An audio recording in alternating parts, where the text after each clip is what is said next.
Hello les gourmands, aujourd'hui je vais vous cuisiner des Fosnarskishle.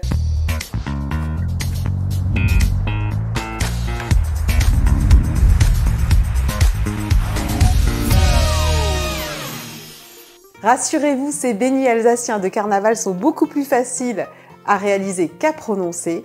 Ce que j'aime particulièrement dans cette recette, c'est qu'il n'y a qu'un seul temps de repos de 30 à 45 minutes. Donc on peut très vite assouvir une envie soudaine de beignets. Et puis très vite les dévorer aussi parce qu'ils sont tellement bons, alors c'est une vraie gageure que d'y résister. On va commencer par délayer un demi-cube de levure de boulanger dans du lait tiède. Alors attention, le lait ne doit pas être trop chaud, sinon il pourrait tuer la levure et nos beignets ne gonfleraient pas. Donc je mélange. On va faire un petit puits dans la farine et puis on va y verser successivement le sel, le sucre, un œuf entier et le beurre ramolli ou à température ambiante, en faisant bien attention qu'il ne soit pas trop chaud si on l'a passé un petit coup au micro-ondes. Enfin, j'ajoute du kirsch, c'est facultatif, mais ce serait dommage de s'en priver. Et puis notre mélange de lait tiède et de levure. Il ne reste plus qu'à mélanger, je vais commencer avec la cuillère en bois et puis après, je devrais mettre les mains pour façonner la pâte.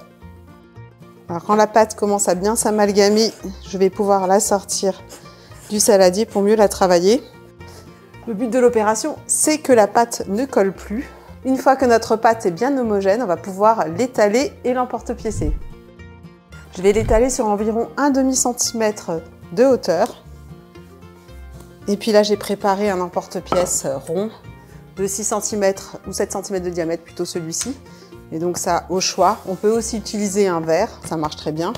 On fait attention d'avoir quand même une belle épaisseur pour avoir tout à l'heure des beignets bien dodus, c'est ce qu'on attend d'un bon beignet. Je vais les déposer sur une plaque garnie d'une feuille de papier sulfurisé.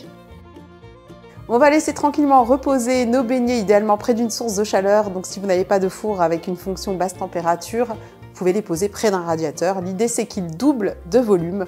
Donc on surveille au bout de 30 minutes pour voir si nos beignets sont prêts à frire. Voilà, le temps de repos est terminé pour nos beignets. Pour nous, c'est pas tout à fait fini. On se reposera sur nos lauriers après les avoir fait passer dans un bain d'huile et surtout après les avoir dégustés. Alors bien sûr, ici en Alsace, ce qu'on aime par-dessus tout, c'est les rouler dans un mélange de sucre et de cannelle. Moi, je les adore nature, comme ça, pas besoin de confiture. Mais si vous aimez, vous pouvez bien sûr les entailler sur le côté et les fourrer d'un peu de confiture de votre goût ou de pâte à tartiner. C'est très bon également. Voilà les gourmands, c'est fini pour aujourd'hui. Nos beignets sont prêts, ça sent divinement bon chez moi.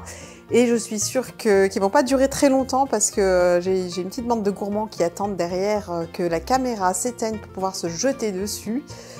On espère que cette recette vous a plu, que vous allez vous en régaler, nous en donner des nouvelles. Si vous avez aimé cette vidéo, n'hésitez pas à liker, commenter et partager. On vous fait de gros schmutz et on vous dit à tout bientôt.